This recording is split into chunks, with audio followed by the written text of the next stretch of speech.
Bonjour tout le monde, bienvenue à ce 5 à 7 un petit peu spécial cette année de la Fondation Jean Lard qui, dans le fond, se vit dans le confort de votre foyer.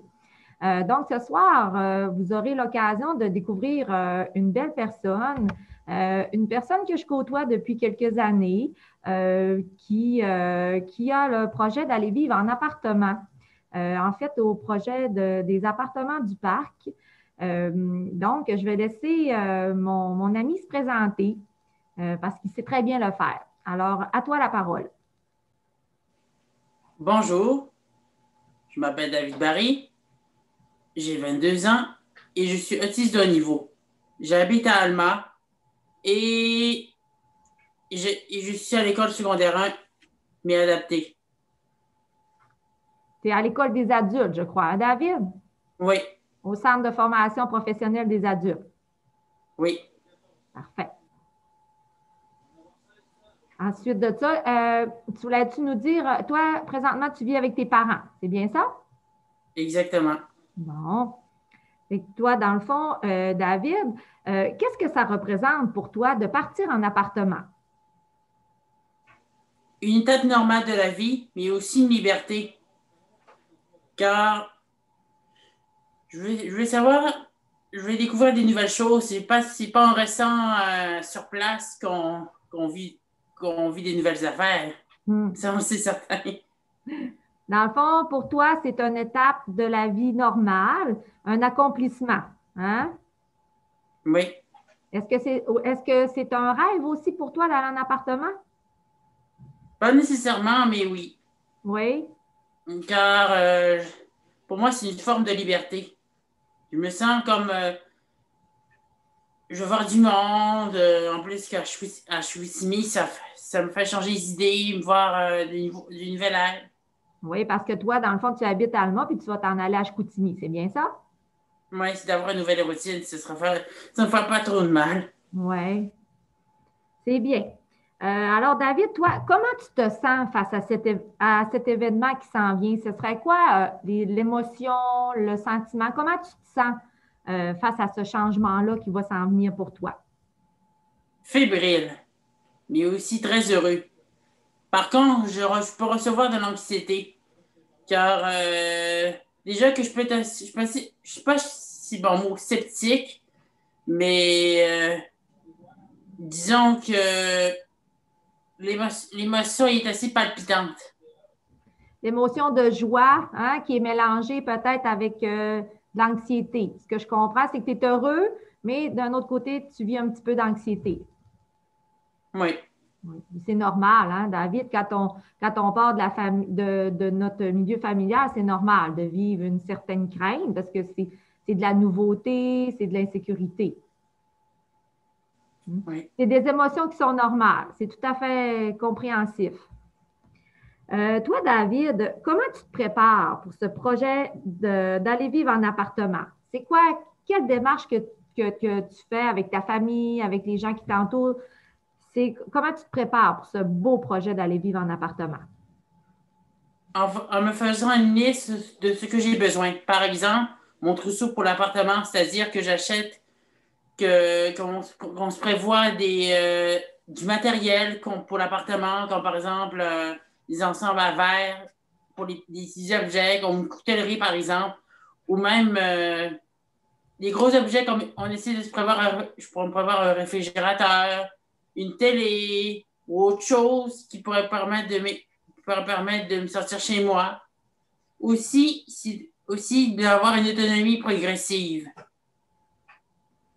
Qu'est-ce que ça veut dire pour toi, une autonomie progressive? C'est que pendant que je serai encore à la maison, pendant le moment que je serai à la maison, en attendant d'aller en appartement, j'essaie de travailler mon autonomie. Comme par exemple faire de la cuisine, faire mon ménage de chambre. Il faut que je sois assez attentif, respecter mes responsabilités. C'est pas toujours facile. Non, tu as tout à fait raison.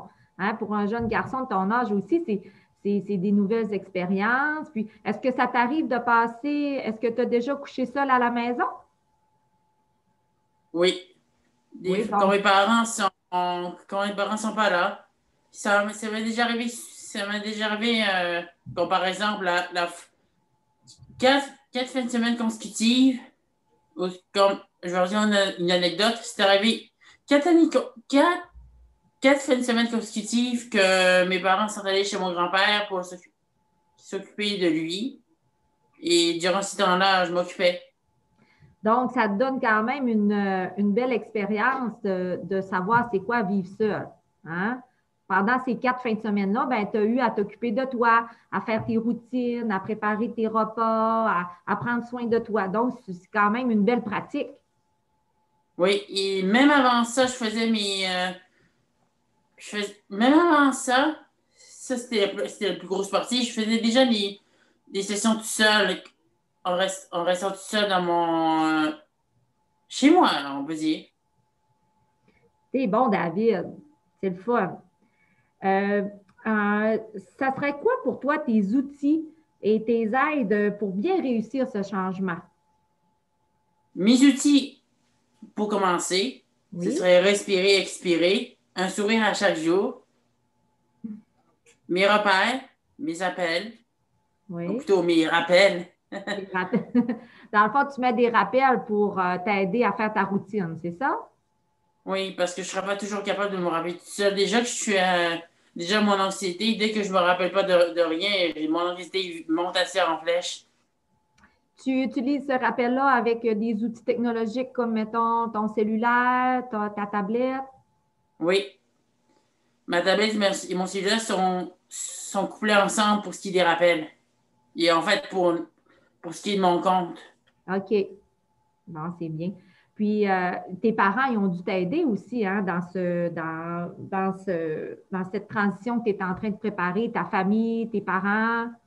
Justement, c'est ce que j'allais le dire dans mes aides.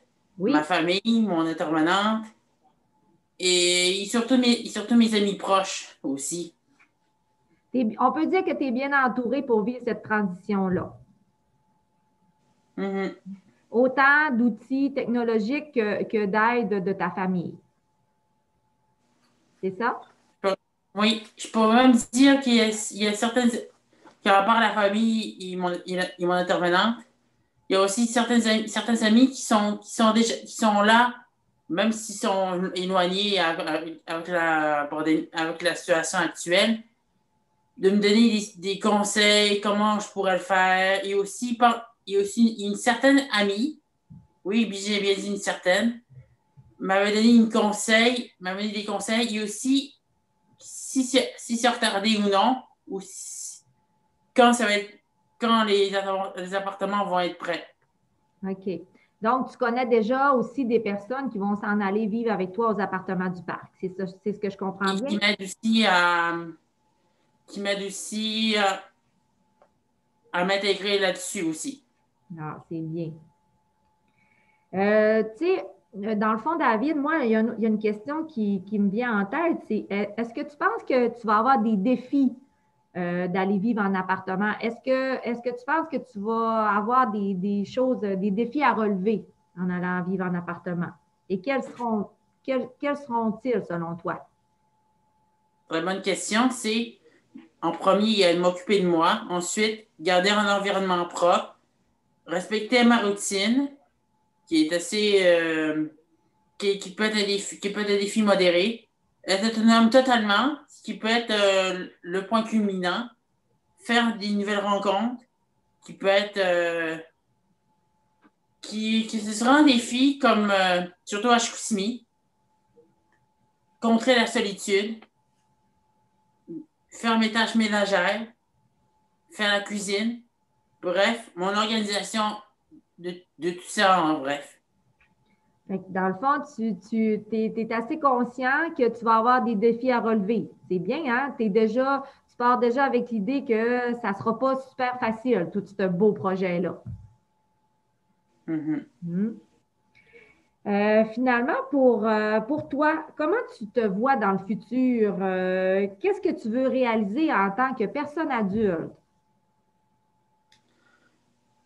Très bonne question. Tout d'abord, j'aimerais savoir une compagne auquel que j'aimerais ça fonder une famille. pour moi, si j'ai ça dans la tête depuis que j'ai mes 13 ans. Ensuite, j'aimerais ça faire mes études pour au moins trouver mon emploi du temps, en ce moment, je n'ai pas trouvé de job qui pourrait me satisfaire, à l'exception peut-être de mes jeux. Mais si je veux m'ouvrir à d'autres horizons, ce serait peut-être encore faire des études pour aller à mon objectif. Aussi, et dans un travail que j'aime et que je peux m'épanouir constamment. C'est bien, David. Donc, c'est un beau témoignage, David. Je te remercie beaucoup de nous avoir partagé là, avec toi là, cette partie de ta vie qui s'en vient à grands pas. Je crois que ça va être dans les alentours du mois de mars ou avril. C'est bien ça? Oui, Oui. entre fin mars, début avril. Mais ça se posait d'être en avril. Donc, écoute, David, je te souhaite bonne chance à la réalisation de ce beau projet. Puis, je suis certaine que tu vas très bien fonctionner dans cette nouvelle vie-là. Alors, à la prochaine. Certainement, à vous aussi. Bye.